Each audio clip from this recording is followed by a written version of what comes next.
पिछले दिनों एक सभा के दौरान निरसा विधायक अरूप चटर्जी द्वारा कहार समाज के लोगों के विरुद्ध वोट करने को लेकर कही बात के बाद जहां समाज के लोग विधायक अरूप के प्रति अपनी नाराजगी जताते हुए विरोध करने की बात कही थी। इन्हीं बातों को लेकर सोमवार को विधायक अरूप चटर्जी ने प्रेस वार्ता आयोजित कर समाज के लोगों से खेद प्रकट किया। साथ ही उन्होंने कहा कि उनकी मंशा किसी समाज के प्रति गलत बात नहीं करना था और न ही समाज के लोगों को ठेस पहुंचाना था। उन्होंने कहा कि वो हमेशा से किसी एक वर्ग, जाति एवं समाज के लोगों के लिए काम नहीं किए हैं, बल्कि सभी समाज के लिए वो हमेशा से खड़े रहे हैं और आगे भी खड़े रहेंगे।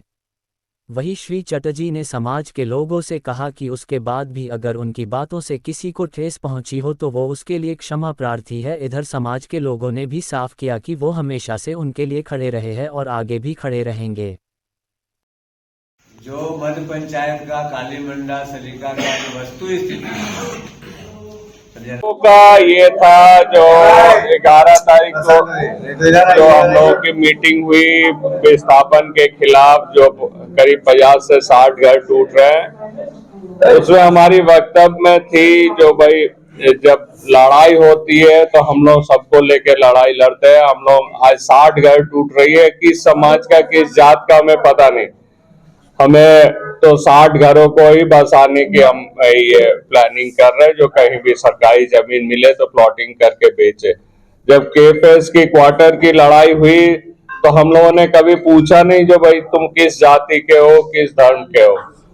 जब बिजली देने की बारी आई हम लोगों ने कभी भी नहीं पूछा। जब कोई भी आते हैं हमारे घर में तो हम कभी नहीं पूछते। जब हम आपके छठ पूजा के प्रसाद खाने जाते हैं तो हम कभी भी नहीं जानते वो किस टाइटल के लोग होते हैं।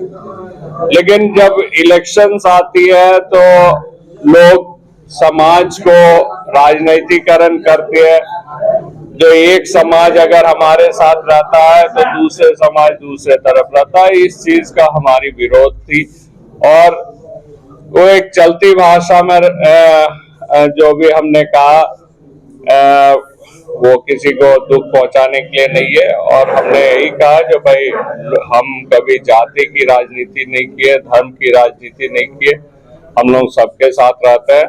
लोगों को इलेक्शन में भी ये ख्याल रखना चाहिए जो धर्म और राजनीति में ना बांटे, इलेक्शन में जो उनके सुख दुख में खड़ा होता है और ऐसे लोगों के साथ रहे।